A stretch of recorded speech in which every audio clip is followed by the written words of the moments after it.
Okay, hello, welcome back to another video. Today is your lucky day. Why is that, I hear you ask? Well, as I'm sure you can see by the length of this video, it is far longer than any of my normal content. This is because today I've decided to give you guys access to a free sample lecture. For those of you who don't know, every week on a Monday at 7 PM GMT, I do an hour-long chess coaching group session. And as you can tell, the live calls are recorded for VOD access as well. So as I've said, today I'm going to give you access to one of those VODs for free to see if you like it. If you have absolutely no interest in engaging with my stuff outside of my free videos on YouTube, then please feel free just to ingest this content for the masterpiece that it is. But if you watch this, enjoy it, and want some more, then check out the website, link in the description, where you can get access to all the VODs for £15 a month, access to all the live lectures for £20 a month, and access to both for £22 a month. I've tried to make it equivalent roughly to a gym membership. If you have any questions, let me know in the comments. Otherwise, sit back, relax, and enjoy this lesson on unity across opening ideas. Any feedback would be immensely appreciated. Thank you very much. Criticism or not, please don't criticize me too much though, I'll start crying. Enjoy. What we're going to look at today is unity across different opening ideas and how, even though you've got very disparate openings, I mean, chess, of course, first of all, there's the immediate distinction of you've got to play one opening for white, one opening for black at least. When you're playing with white, let's say you play e4, as you definitely should in every case ever, you know, at least you can get a bit more control of the game. With black, you've kind of got to have a response to e4, a response to d4, a response to c4 probably, maybe a response to even knight f3. You know, any of these common moves that white can open with, as black, you've got to have a response. Now, often that can be a completely different thing. Me personally, I, of course, often play Alekhine's defense against e4, but then against d4, I will play the old Benoni, and those are completely different openings, like about as disparate as you can get. However, if you have this, and I mean, okay, this is bad from me, but I still have not got anything really fundamental prepped against c4. Every time I see c4, I'm just like, for God's sake, because I've not even been bothered at the moment. I play, and in fact, I guess this is a nice segue into kind of the justification for what we're looking at today, which is that every time I see the move c4, because I don't have something specific prepared against it, I try to appeal to other opening ideas I've explored in perhaps completely different lines that can be made use of against a move like c4. So I'd assume neither of you have deep prep against the English opening, right? You see c4, you're not thinking, oh, perfect, I'm going to go for this line of this. No way. Whereas maybe if you play with white, you've got a few lines in your head. Anyway, what I tend to try and play against this is the reverse Sicilian. Now, the reverse Sicilian is effectively, if you see the move c4 here, we can play e5, and if we flip the board and just reverse it quickly, obviously the standard Sicilian, e4, c5, and I'm quite familiar with this opening, of course, because I play e4, and you kind of have to be. The Sicilian is one of the most popular and theoretically dense openings there is. And so if I've got a bunch of knowledge about this pawn structure, well, there's kind of a fun thing in chess, which is that the board is symmetrical. So you can get away, and obviously it changes because you're a tempo behind in certain situations. But if white, for instance, plays c4, and this is a very specific example, I tend to just play e5 and then try and play this as a tempo down inner Sicilian, which is exactly what it is. Because imagine black went first. Black would play e5, white would play c4, and this would be identical, or the mirror image of, but functionally identical to a Sicilian. It's a very literal taking of an idea which is a very researched, understood, and known about concept, the Sicilian, which you are much more likely to have knowledge of, and applying it to an opening where you are probably less prepared. Now, of course, people prepare against c4. It is just me being lazy that I haven't. What I'm going to try and show you today is that there are a lot of ways that you can kind of employ this general concept of taking a sort of chunk of knowledge that you already know. I study maths, so I like the term isomorphism. Iso being like same, morphism being like shape. Same shape, same structure. There are some really interesting things, some really interesting game plans, some really interesting pawn structures that can arise from completely disparate openings that have the same kind of structure, and that you can identify with each other. And if you're able to do that, then understanding one allows you to understand the other, and you get this kind of more bang for your buck, let's say, in the openings that you understand, if you are able to kind of transpose and use the ideas from those openings in foreign situations. You know, your opponent's going to play what your opponent's going to play. How is it that you can play such that you are most likely to get the kind of structures that you're familiar with? So today what we're going to do is look at a bunch of different openings specifically, and I've got three general, as I'm sure you can see here with these chapters. We've got 13 chapters today, where I've labeled them with 1, 2, and 3 here, where you've got these three broad examples of these opening ideas that can arise from completely different openings, or at least namely different openings, where actually understanding one will really help you understand all of them. Not that you need to then choose to play all of them, but it will give you much more flexibility when playing against them. In fact, one second, just for a bit of context, do you guys, can I just ask, are you e4 players? Be very careful if you say no, because I might have to kick you out. Yeah, e4 player? E4 player? I mean, I already know a couple of moves with e4. I never played d4, so Bellissimo. not like I have a choice. Perfect. Perfect, perfect, perfect. How about yourself, Paulie? Oh yeah, you've already rinsed me on this. I play the Jabata London. Okay, well, you can be a work in progress, I guess. No, I'm joking. It's a very, very strong opening. But what I'm going to look more at in this session, which in fact will likely be helpful in either case, where if you play d4, this will give you plenty of ideas for positions that are likely more foreign to you. And if you play e4, then it will give you more ideas and positions that are more familiar to you, which I guess on one hand it's probably more applicable to some of your games, on the other hand will broaden your horizons far more. But generally speaking, we're going to be looking at least for this one, we're going to be looking at e4 positions as white, because I am far better versed in the theory there and can make far more nuanced and interesting points. Totally fine. Awesome stuff.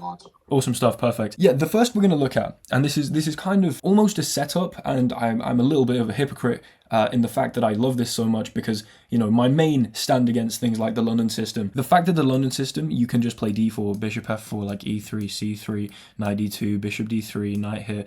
You can move your bishop back here. You just do these moves. You could pre-move all of them and like 80% of the time have a good position. It's like systematic and you're kind of going for the same structure each time, regardless of what your opponent does. This is, and I will admit, an approach with e4 against quite a few openings where you can get a very similar setup each time.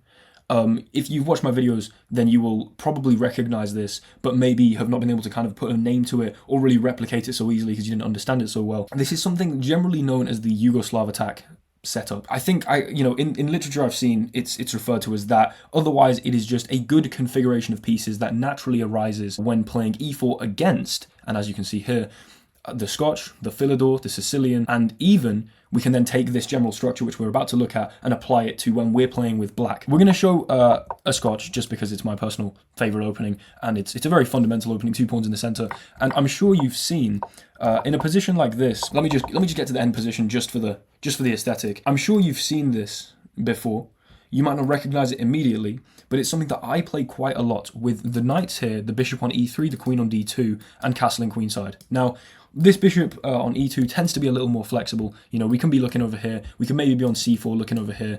d3 is also arguable, but in a lot of cases there's a knight on c6 and you don't want to like hang this, so I don't know, maybe not. However, by the way, just as a quick note, the reason that I've played bishop e2 in this variation is because if you want to go for this bishop e3, queen d2, queenside castle setup, which we'll get to maybe why you want to go for that in a second, but if you play bishop e3 too early, there is maybe the problem of knight g4, harassing that bishop. The queen can't take because the bishop holds. The bishop's got to move again unless you want to lose the bishop, but the whole point of this, or not the whole point, but one of the many benefits of setting up your pieces like this, you get this bishop queen battery here over towards h6, and in many instances of the king, castle, and kingside, if they fianchetto this bishop, that's extremely useful to try and dislodge it out of those dark squares. But also, if they play h6, we could be looking at a piece sack for a couple pawns, getting the queen right in there, swinging knights over, checkmate, etc. It's a generally good thing. You know, preserve your bishops unless you have a good reason not to, as we looked at last week when we were talking about the difference between knights and bishops. So you don't really want to allow knight g4, because yeah, you can kick it in the end, but it makes far more sense to preemptively play bishop e2 to not allow that to then develop your bishop to e3, or an alternative which I go for quite a lot is playing f3, shielding this square, and playing bishop e3. And the reason that f3 might be quite useful is because in the future we can be preparing g4, and we'll look at a game that I in fact played. You know, I often reference master games. Well, in this case we're going to be referencing a beauty of my own, and where I played g4 extremely early. We'll look at that towards the end though, after we've discussed these ideas a little bit more. So yeah, this kind of setup, you could think, okay, well, this is a fairly arbitrary setup of the pieces. Yes, it's natural. Yes, the knight comes here and the knight comes to the center because it was a Scotch and they took here. That makes complete sense. Does it make a load of sense to have the bishop here, the queen on d2? Well, like, why do you want the queen on d2? Well, as I've alluded to, the battery is quite useful, but mainly what we're trying to do is expedite or speed up the process of castling queenside as quickly as possible while not lagging way behind on development when our opponent has gone kingside. If they are castling kingside, which is, you know, the most common way to castle without a doubt, then castling queenside and getting to this kind of position sets you up for a super easy and super fun to play and super aggressive and also super accurate game plan, which is... Someone finish the sentence for me, please, so I can drink some water and not have like 9 voice breaks. Just push pawns and attack the king. Yeah, baby. So pawn storm, shoving those pawns forward, and in the exact same way, while your plan is to shove these pawns, their plan is equivalently to shove these pawns. It's a pawn race, it's a pawn storm. It's basically who gets to the other king first, and almost always this is quite a good kind of almost axiom of chess, which is that if you have an opposite side castling position where you're either queenside or kingside and your opponent is the other one, the winner of the game will often be the player who is able to have the most efficient and effective pawn storm, because it's very hard to get at this king when no pawns have been pushed here. You know, pawns control all of the squares in front of the king. How are you really going to disrupt these pawns with your pieces without losing all the pieces?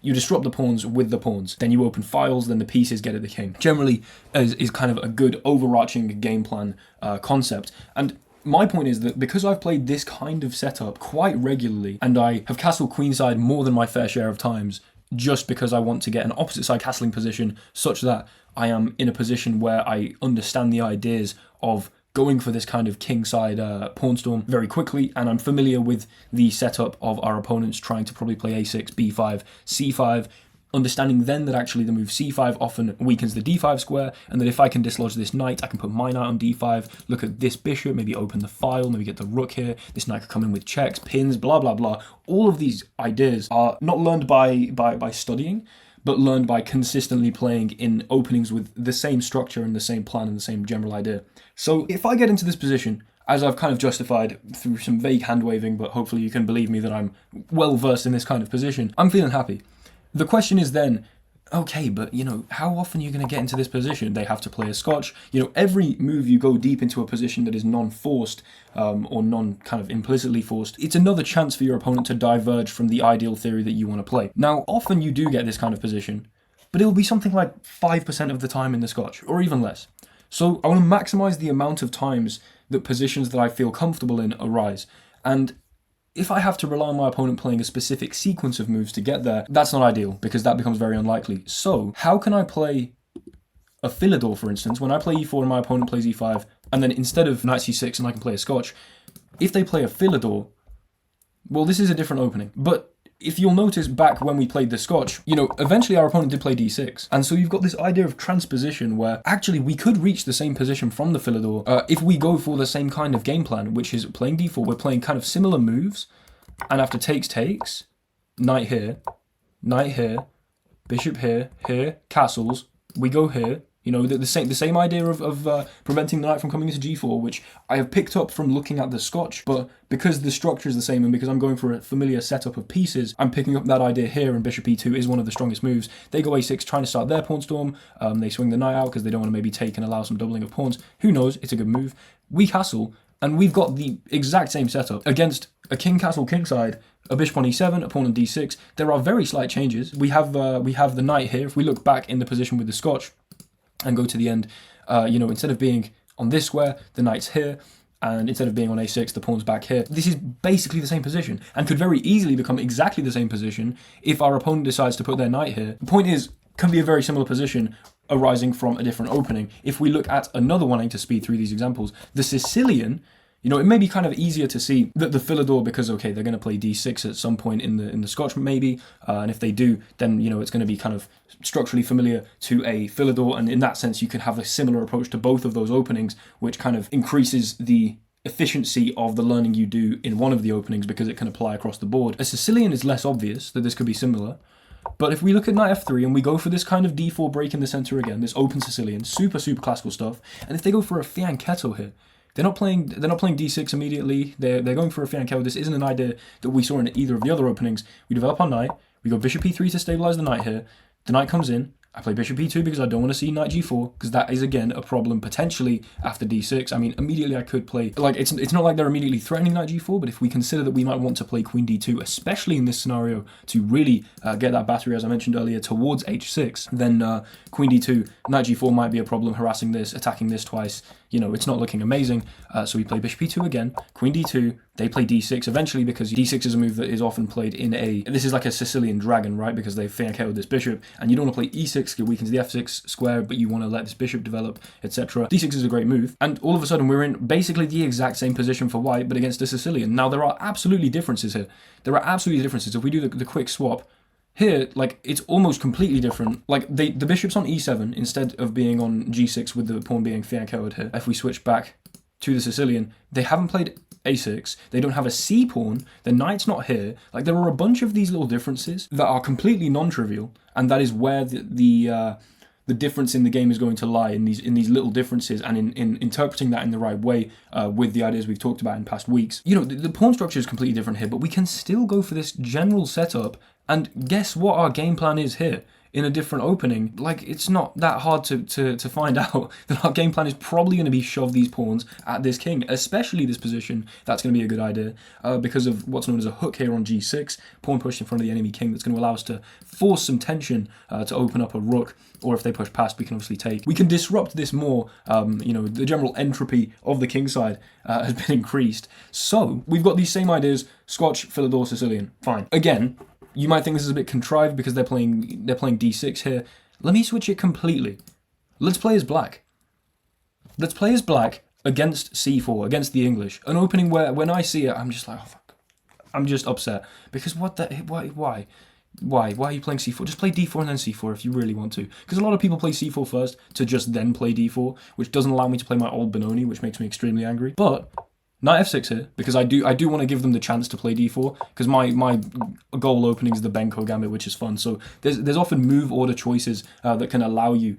Clever move order choices are, I think, really important, because here I know that I want to probably go for a reverse Sicilian, spoiler alert. If I want to play this move anyway, and this move gives them the chance to play d4, which is a super common move, which would then allow me to transpose into something I'm really familiar with, awesome stuff. Whereas if I go for e5 straight away, then they go, well, I mean, then they're not going to go d4, and if they do go d4, there's not this same Benko gambit transposition idea. Anyway, that's kind of a thing that you need to like personally address with your own repertoire. But knight f6, okay, g3. So they're going for some maybe kind of Catalan setup with the knight on c3, knight on f3, bishop here, castles. Very, very common setup. c4, g3 is played quite often. Now we go e5, and as I mentioned, this is a reverse Sicilian. We're just a tempo down. And the fianchetto here is the same as the fianchetto in the previous position, just like reversed, and the tempo down. It's like we've wasted a move. And I mean, okay, you're playing black, you've got to kind of firm that. Then we break with d5, which is the equivalent, you know, symmetrically of breaking with d4. Takes, and we just have a Sicilian. We can play bishop e6, which is the equivalent of playing that bishop e3 idea. And we get this same setup here. Bishop e7 preventing knight here, which is the same as bishop e2 preventing the knight to g4. Sorry if the arrows are getting a bit confusing. But hopefully you can see visually, queen d7, queenside castles. This is the same thing with black as that setup with white against, you know, effectively the same thing. If we take this position and go to our Sicilian here, and let me make that a more visually shocking transition. If we take this Sicilian and go, this reverse Sicilian, and go to our Sicilian here, it's exactly the same thing, except from with the move a6 down. It doesn't look immediately the same, because it's all backwards, it's all inverted. It's like when you look at your face in like a camera and it's flipped and you just look ugly as hell. It's horrible. You know, I get that same kind of feeling when I look at this position. However, we do have the same ideas, because guess what the plan is here? Throw your pawns, try and dislodge this bishop. It's similar patterns, similar ideas in completely disparate openings. We've seen an English opening, a Philidor, a Scotch, a Sicilian, but this setup that is applicable to many of these different openings, and the ideas that come with this setup, like the battery, like having this claim in the center, like having your pieces nice and centrally developed, like not allowing knight g5 here, and then facilitating your eventual pawn storm. Those ideas transcend the opening itself, and the more you play them and the more they are ubiquitous within your games, they will just, like, whenever you need to call on them, you will feel so familiar and ready to call on them that it will be readily available. So this has all been kind of with the same general idea, which is this Yugoslav attack setup with the pieces in this orientation. Now, you don't have to play exactly like this, absolutely not. There are other ways, and we're going to move on now. You see all these are labeled with 1. We're going to move on to 2 here, where we've got more examples of an idea in an opening which is a bit less deep into the game, a bit more fundamental, but again, arises in completely different openings. So let me just take a second and have some water. Does anyone have any questions or remarks on what we said so far? Who names an opening modern pterodactyl? No. It's a good. I think it's officially called the pterodactyl, but it becomes from the modern, or it can come from the Sicilian. So you can get to, again, it's transposition. But the pterodactyl is, I believe, named as such. This is just my guess at the etymology here. The dragon, there's a Sicilian dragon which is called the dragon because, and in fact, perfectly, we've got an example of a Sicilian dragon here. It's called a dragon because this pawn structure looks like a Draco constellation. One sec, let me just double check this. We're gonna have a brief aside so I can. Okay, so yeah, you know, you gotta give them the benefit of the doubt here, but this is supposedly similar to the pawn structure that you see here if we look for this as black, I don't know. Do you see that here, right? The dragon's originally called the dragon because I think it's the constellation, the Draco constellation, which again, it's very tenuous, but I think it's kind of funny. And then I believe the pterodactyl is so named because there's actually a whole line where all the variations are named after dinosaurs because it's like a dragon. Look, wait, just as a quick aside, sorry if this is not so educational, but let me just quickly show you a line and the name of it. Look at the state, this, Queen A5, and this is called the pterodactyl defense, the Eastern Pteranodon, right? And then there's just look. No, this one's called it's called before Queen A5. It's called the Ramphorhynchus or something. Anyway, so yeah, that's just to answer your question. That is I believe why it's called the pterodactyl, just because it's a bit like a dragon, and the dragon like the constellation. That etymology. Yeah, magical stuff. That's the kind of stuff you need to know about chess. All my money. Yeah, go ahead. They're perfect. Moving on to the second general opening idea. This session is largely illustrative, but also should hopefully at least one of these ideas you could maybe pick up on if it particularly resonates with you and you think, oh no, that looks fun to play, that actually makes sense to me. You could take one of these ideas or multiple of them. They are generally sourced from my personal repertoire, and if you watch my stuff and are also paying me for chess coaching, probably that's the kind of way you want to play chess. So I would recommend picking up on some of these things, but even if you're not interested in any of these specific openings or ideas, it should really hammer home this idea and point of making a habit of having this unity across your opening repertoire in the ideas that you play. So here we're going to look at a French quickly. I mean, not in that much depth, and I do need to kind of get through these, but the standard French, the advanced French, the move here, and basically the only move here that if I was playing against black and they didn't play this move, I would be like, okay, this guy doesn't know how to play chess.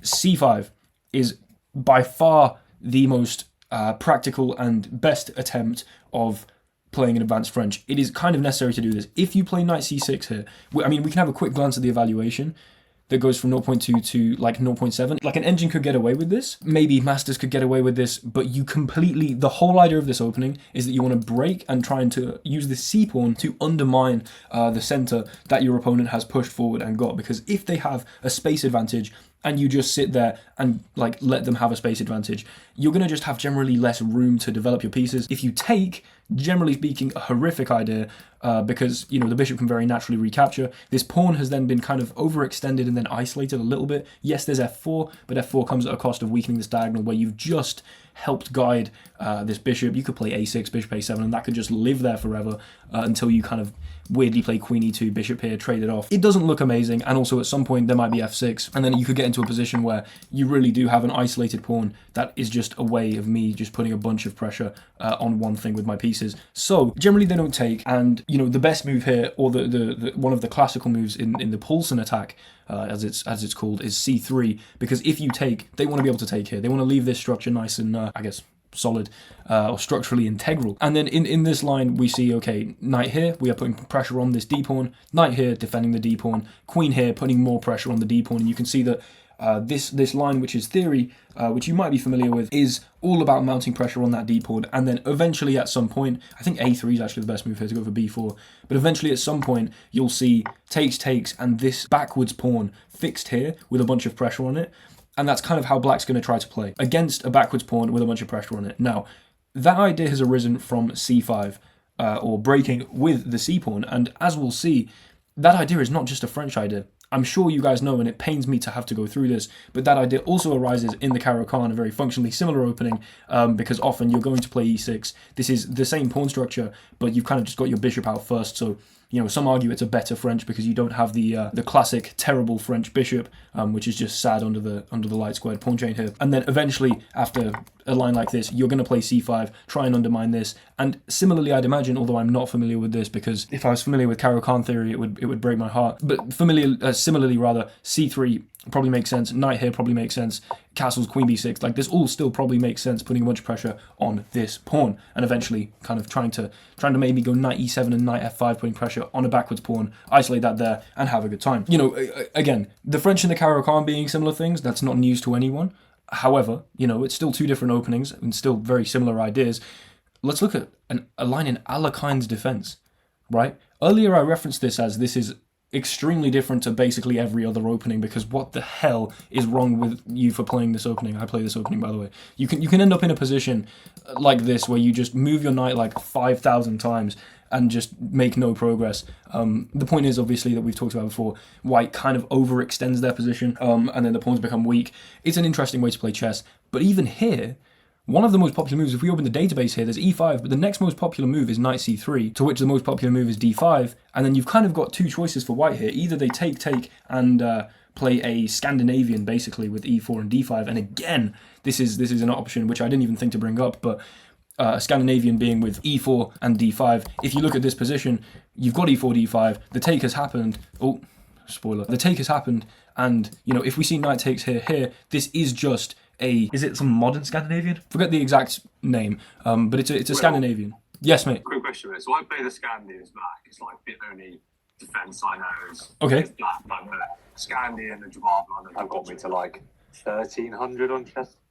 Okay. Often, what I've been like sort of watching as I'm walking on the Scandinavian, they'll fucking push past with their king's pawn. Okay, this is a perfect question, because it perfectly ties into the whole kind of topic here. So you're saying that after e4, d5, they play e5, right? And that does my fucking head in. Like I don't know how to deal with it. Okay, so perfect. Like this is it's almost like I've paid you to ask this question, which I promise I haven't, by the way. This is an excellent segue, or not even segue. It just really reinforces a point we just looked at: a French and a Caro-Kann. You've played a Scandinavian, you have no intention of playing the French and the Caro-Kann, but it pays to understand the ideas in the French and the Caro-Kann, because when they play e5, if you play e6 and they play d4, which is completely likely and probably the most common thing, you're a Scandinavian player, probably, 90% of the time, you're not going to, or I mean, maybe, I don't know at what level people play e5 against the Scandinavian, but you're not necessarily familiar with the idea of a French defense, what you can just transpose into the exact thing we just looked at, where I said the move you really need to play is c5, and you're saying that when you get into the position, you kind of end up getting trapped, maybe because what you aren't doing is playing c5 and trying to develop out this way on the queen side, undermining this kind of from the side, and then being a little patient, maybe get the bishop out, knight here, castle, and then eventually break with f6 against this pawn.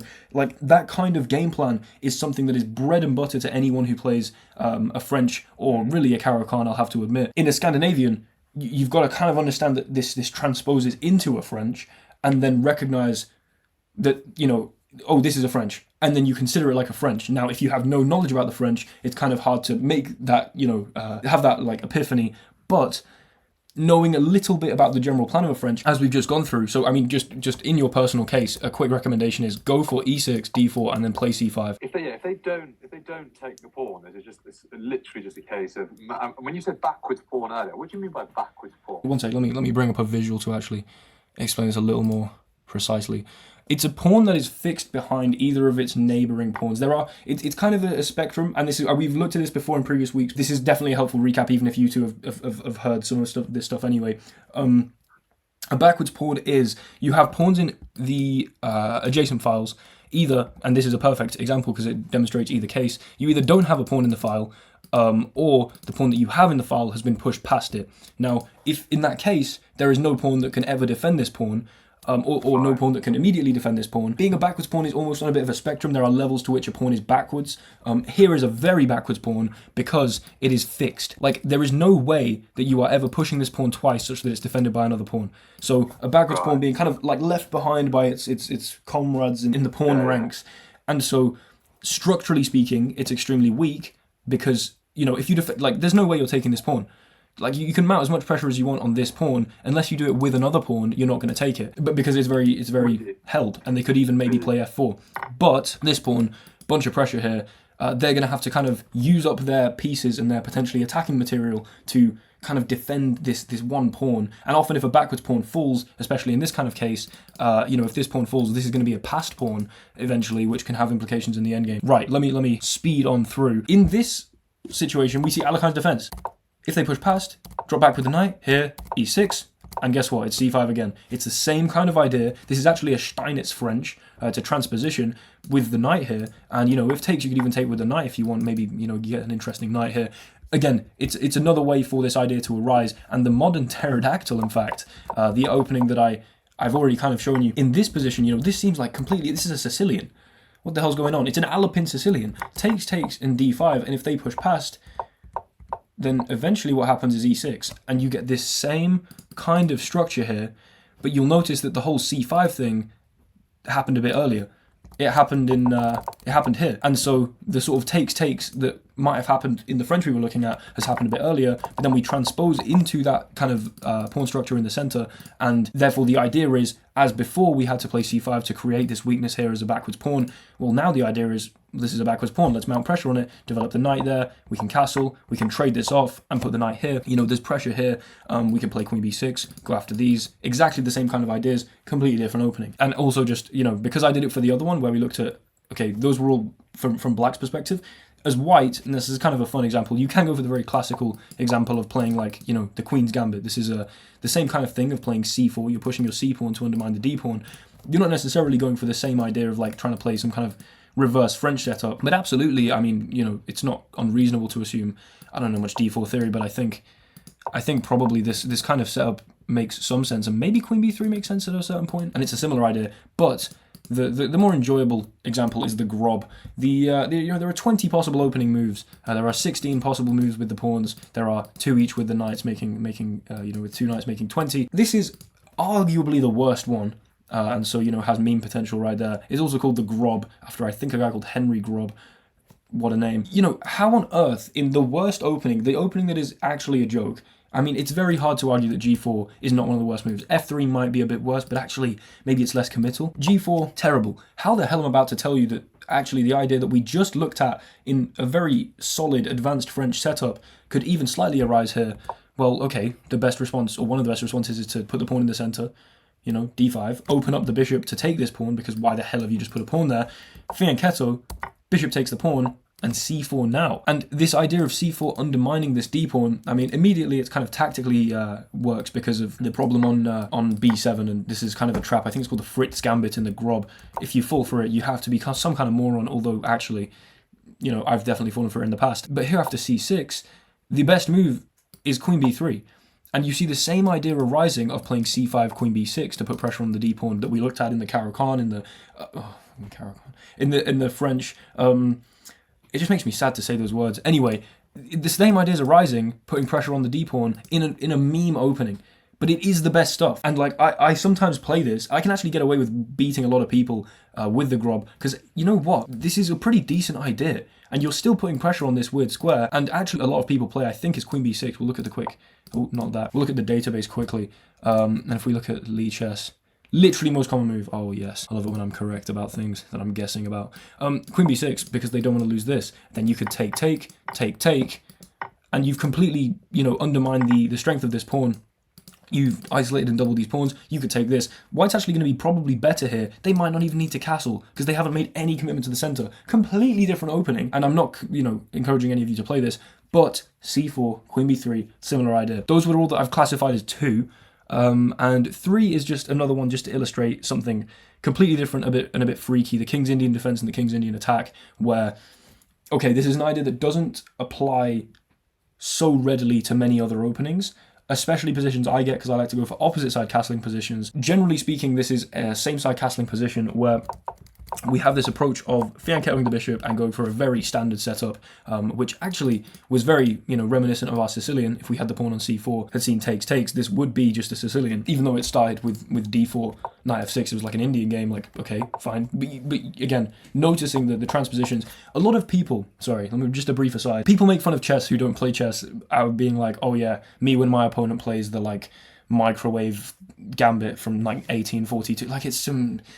People make fun of it because it's like there are some ridiculous opening names and there is a lot of theory, and just knowing opening names isn't in and of itself useful, but having a label to assign to an idea, if you have some kind of general opening ideas associated with it, is actually a really useful way to talk about things. Not only talk about things with other people, but like really feel in and of yourself that you understand the things. Because if I say advanced French, like those 2 words, I mean, outside of a chess context, I don't know, that's probably some In fact, that's never happened. The French always surrender. But anyway, this is those two words bring to mind all sorts of stuff about c5, about queen b6, about having this exact pawn structure in the center, trying to castle and play f6. You know, learning these names is actually relatively helpful, I would say, just as a brief aside. But here in this opening, we're not going to spend any time on it. Well, not much time because I'm not as well versed in this kind of opening.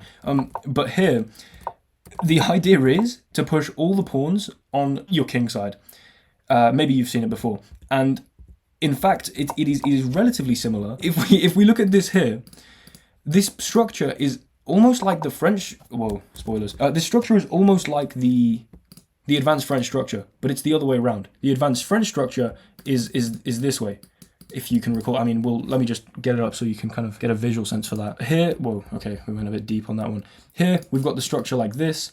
And if we look here, the structure is like the same at the other way around. It's locked together the other way around. It is still in the advanced French structure, as we saw, and this is quite an abstract and maybe a little bit tenuous of a similarity to draw, but I think it's nonetheless very helpful. You're trying to play c5 to break at the fringes of this closed pawn structure. In this completely different pawn structure, characteristically very different and a completely different position with a completely different game plan, the main idea is to play f5, which is kind of the symmetrical equivalent, to me at least, this is how I like to see it, of playing c5 against the advanced French pawn structure. It is breaking at the side and trying to undermine the structure. Like it's the mirror image of what was going on over here. It's I don't know, maybe this makes more sense to me than it does to anyone else, but having this kind of intuition at least to look for these moves, because there's always a clock in chess. You've always got to kind of cut down on the time you're spending looking through, you know, brute forcing every possible move. You want to have a good intuition for what are a few candidate moves that I can come up with that then I can take to consider as candidate moves. Obviously, that's why they're named as that.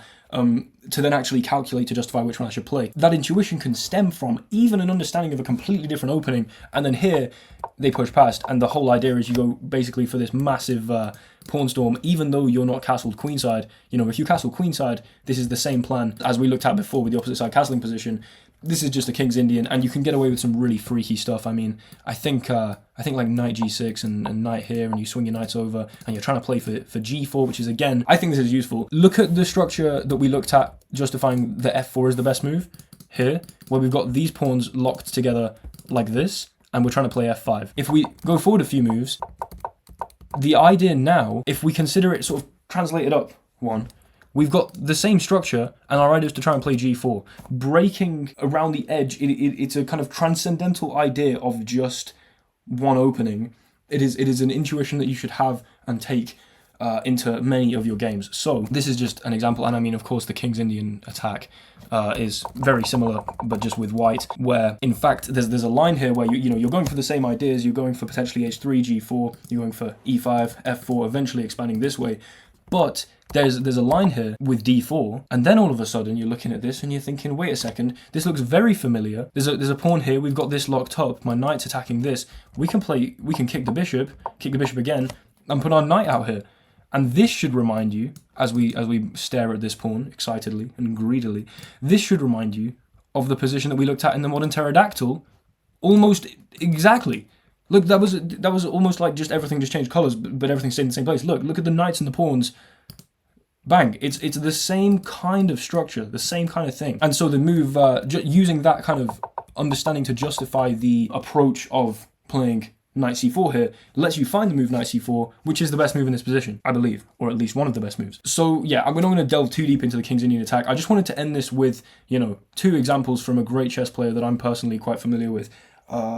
His name's Will Taylor. I don't know if you guys have heard of him. Anyway, he's played some pretty cool games in the past with these exact ideas, and obviously there's a bias in what I'm kind of teaching you here, because again, the whole point of this is that I'm trying to show you my process for thinking and my process for getting to where I'm at. This is, a grandmaster might tear apart what I'm saying here and say, I doubt they would, but a grandmaster would obviously crush me at chess. This is kind of the way I think about it and what allows me to be basically a really strong amateur. Anyway, e4, e5, and we see a Philidor. Okay, so this is exactly what we saw in the example earlier. I played this setup. I like to play, personally, f3, even though bishop e2 is a tiny bit more accurate, supposedly, because after they castle, if they do castle early, some people kind of postpone castling to try and, set up their own attack first before making that very committal decision to castle, because it really changes, it changes where the king is completely, and it changes the target of white's play. So after you castle, I'm locked in on my target. and you don't have the option to castle anymore. If you're in the center, then when I attack towards the center last second, you can castle out of the way. You've castled now, your king's there. So, bishop here, I go g4 straight away, because their king's there. Like, okay, I could have gone g4 immediately before even developing the bishop. Like, g4, fine. I tend to think, okay, let's be at least a bit mature, develop my piece so that I only have 2 moves to castle queenside. It's kind of, you know, a little risky to trash your own kingside while you then still need to go here, here, and then castle 3 full moves to get safe. I go bishop here, they go a6, preparing for this b5 setup. This is, you know, might look like a bit of an arbitrary prophylaxis, but is definitely a really useful move. Completely reasonable. G4, straight away. They've castled, I haven't. Fine. They attack my knight, swing over to f5. I've had this kind of idea multiple times, and that's why I wanted to play g4 so early, because, you know, there's almost a psychological thing as well. When you really understand the game plan, you're assuming your opponent also understands the game plan, which is easier to do the higher reload you get. They know that a6 kind of is a preemptive move, saying that if you castle queenside, I'm going to be able to launch my attack faster. Knowing that, I'm thinking if they want to launch an attack with the pawns, well, they've got c5 with tempo on this knight. Like, I'm looking at it in this position. They've got c5 on tempo, with tempo with this knight. So if I go queen here, c5, I don't want to drop my knight back here, get in the way of the bishop, or back here and just provide more tempo for pawns to be pushed. I can't really go anywhere like this. I'd love to be able to play knight f5, but here I guess there's takes, and, you know, I haven't really achieved anything. I've had to take this way. They can start pushing through and they kind of just own the center. So my thoughts there are, I know they want to play c5 because they've kind of indicated that general plan to me. I'll play g4 first, such that after they do play c5, we can do this, and after you take, we're not taking with the e-pawn anymore, we're taking with the g-pawn, which comes with some huge benefits that I'm sure you can recognize of an open g-file directly to your king. So you've castled, you've put your king there. So I'm formulating these moves around these common ideas of, well, actually, I know that very often I can get a knight on f5 quite quickly, which is a very powerful place to have a knight in general. You can just sort of take that as a given, especially when they're castled kingside. Now I've got an open g-file, and we won't go through the whole game, but, you know, now I'm playing queen d2. They go here, we do a bit of shuffling because, you know, if they trade the bishops, fine. I don't want to move my queen, so I go here. They decide to then trade the bishops. They go queen here, I block. I'm kind of okay to go into an endgame here. Probably rather not, and I'm glad they played this. They stopped me castling, but knight d5 now, because they played c5, and an idea that I think I mentioned earlier was that if they do play c5, this d5 square is weak. They then move the queen, then we can castle. This tempo of attack is really developing. Now they try to develop, we play f4, they go back, queen in here attacking the knight. They make the pretty fatal mistake of trying to defend the knight with a pawn. And this a6 c5 stuff, they put 2 moves into this big scary attack, right? My attack has absolutely raged because of all the tempo that I've accumulated. And now, rook g1, patient, they move the king because, you know, there's this pin here. Bishop here, attack the knight. Again, patient, use all my pieces. Let's not break anything open just yet. They go back, knight f6, and they just resign. Because, okay, so they resign, of course, because we hit the queen and we're threatening mate, and there's no way to stop this. And this is a really kind of, in my opinion, romantic way to end a game, like just knight f6. They just resign, because if they play h5, in fact, you know, we could take the queen, and that's kind of why they resign. There is queen g5, and you're threatening checkmate because the knight is so useful here. Again, we you know, exploiting the hole that we talked about last time because they've played g6. But yeah, queen g5, and there's I mean, this is the best way that they can try and escape. But all the while, we're eventually going to get some lolly checkmate with the weaknesses of the dark squares. But hopefully you see that, you know, that initial setup and then the pawn storm and then swinging the knight across was an idea that arose because I went for this general setup against an opening that I know to be quite flexible, or a setup that I know to be quite flexible under the openings. And the whole consideration of playing g4 early such that they, after c5 I could go here, is because I'm thinking, wait a second, I know their plan and they know my plan. And so, like, we're going to kind of have this deeper thought of, like, not just what moves can they play. It helps guide your calculation. So, and then I guess just because we're out of time, we're going to just quickly blitz through the final game. This, in fact, was one of those where I got the modern, the pterodactyl arising from a Sicilian. Went out here with queen b6, you know, dodging the bishop, but then also queen b6 being a great idea with this advanced French setup, as I've mentioned. Here, takes, ruin their pawn structure, and then this nice little transfer. And I'm thinking, you know what? This is a backwards weak pawn. I know to put my knight here generally because general ideas in the French structure, which I understand. And then the game kind of unfolded with, I played king d7 because I thought I was Magnus Carlsen or something, I don't know. And then, you know, we start stacking the rooks, step back with the bishop, they give a check, and then all of a sudden, Like, my knight's going back here, baby. I moved it first because I didn't want you to trade it off. But now my knight is irremovable from there. Indelible, in fact, is a better word. And then we eventually put enough pressure on this pawn that the pawn falls, and they've got basically nothing to do. And then, you know, I ended up winning this game in just a simple pawn endgame, really, where I kind of Zugzwang them because they had no pawn moves left. They had to run out of pawn moves.